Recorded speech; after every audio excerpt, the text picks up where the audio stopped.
dia ataupun hibah. Bagi siap-siap, tukar nama siap-siap, tukar geran siap-siap. Iaitu nama dia hibah, pemberian semasa hidup. Yang tu tak salah, silakan. Tapi kalau wasiat untuk ahli-ahli waris tak disuruh dan tidak sah, melainkan ahli waris bersetuju. Kalau ahli waris tak setuju, maka tidak sah wasiat itu. Baik. Tetapi orang yang tidak berhak menerima harta pusaka boleh menerima wasiat dengan syarat tidak lebih daripada 1/3. Seperti anak angkat, tuan-tuan. Anak angkat tak layak dapat pusaka, maka tuan-tuan bolehlah wasiatkan, kalau ayah mati, duit ayah sekian banyak bagi pada adik angkat kamu, dia ni orang susah, ayah bela dia, maka boleh diberi, sebab tak lebih daripada 1/3. Itu bab wasiat. Kemudian Nabi cerita pula tentang angkat. Nabi kata jangan bubuh anak orang dengan bin kita. Haram. Kita bela anak orang, kita binkan pada kita, hukumnya berdosa. Walaupun anak tu ialah anak kakak kita, anak abang kita. Kita bela, kita bubuh nama kita, hukumnya adalah haram. Dan andai kata kita mati, anak angkat yang dibinkan dengan kita tadi mengambil harta pusaka, maka anak angkat tadi dilaknat oleh Allah berturut-turut sampai hari kiamat. Ya, sebab dia makan harta daripada benda yang bukan harta dia. Bila dia kahwin, isteri dia makan, isteri dia pun dilaknat. Bila dia dapat anak dia makan harta, anak dia pun dilaknat. Bila cucu dapat, cucu pun dilaknat. Sampai bila? Sampai hari kiamat. Jadi tuan-tuan berhati-hati. Yang mana ada anak angkat, jangan bubuh bin, tuan-tuan. Yang kedua, tukar nama pada bapak dia yang asal. Kalau bapak dia bukan Islam, bubuh alhamdulillah dan sebagainya.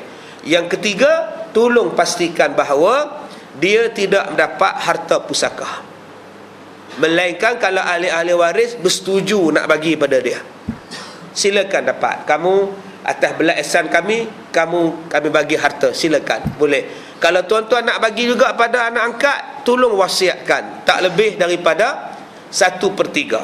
Kalau takut tak sempat wasiat, bagi sekarang, tak salah, dipanggil sebagai hibah. Yang ketiga dalam hadis tu Nabi sebut tentang isteri. Tentang isteri, Rasulullah melarang isteri membelanjakan harta suami tanpa izin suami. Harta suami itu apa? Motor, kereta. Ustaz-ustaz kampung dulu kata apa? Kereta ke, motor ke. Boleh faham tak? Kita ni kalau pakai motor ke, kereta ke, sopa lah, motor ke, kereta ke, semua kereta belakang. Ustaz kampung-kampung dulu kan. Jadi suami punya harta, isteri tak boleh belanjakan, tak boleh gunakan tanpa izin suami. Tak boleh. Suami pergi krosos di Langkawi 2 minggu.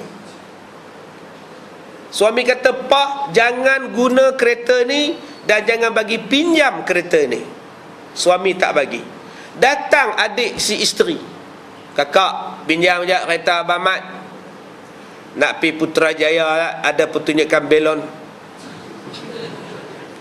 Jadi haram kakak bagi, walaupun yang nak pinjam ialah adik sendiri. Haram, pasal jaga harta suami sampai tahap macam itu. Yang keempat itu Nabi sebut, yang mana berhutang tolong bayar. Ni penyakit kita ni. Hutang pandai, bayar tidak pandai. Sekupang tuan-tuan hutang tak bayar, tergantung tuan-tuan untuk masuk syurga. Tuan-tuan tak bayar hutang, amalan semua tergantung, tak terangkat ke langit. Tak lama lagi kita nak sambut ni nisfu Syaban ni. Ada beberapa golongan yang tidak diterima ibadat walaupun dia baca Yasin malam tu 30 kali Yasin. Malam nisfu Syaban ni, Rejab Syaban tak lama dah. Tuan-tuan kadang-kadang baca Yasin sampai 3 kali malam nisfu Syaban. Sekali baca doa, kali kedua baca doa lain, kali ketiga baca doa lain. Padahal kalau baca sekali pun cukup dah. Tapi tabiat kita nak baca juga 3 kali. Tetapi tuan-tuan kena ingat, ada 18 golongan yang tak terangkat amalan pada malam 15 Syaban itu. Siapa dia? Orang yang hutang tak mau bayar. Selagi dia tak bayar hutang tu, bukan dia tak mampu, bukan dia tak ada duit, saja-saja dia lengah-lengahkan pembayaran hutang, menjadikan tuan-tuan ibadat ditolak. Letih tuan-tuan. Orang berhutang ni menipu tak tinggal. Minggu depan aku bayar, minggu depan aku bayar. Lah, dah 10 kali dah minggu depan, tak bayar-bayar lagi. Kadang-kadang buat rumah tak bayar pada tukang. Tukang guna duit sendiri siapkan rumah. Bila habis rumah dia, dah duduk, dah berak kencing dalam rumah, duit tukang dia tak bayar. Jenis apa punya orang ni tuan-tuan? Sedangkan Nabi kata dah, bila kita upah seseorang, sebelum kering peluh dia, bayar ada upah dia. Nabi pesan tu, sebelum kering peluh seseorang, bayar upah dia. Ini bukan kata kering peluh, kering habis dah, tak bayar lagi tuan-tuan. Semayang rajin, jemaah rajin, mengaji rajin, hutang tak rajin bayar.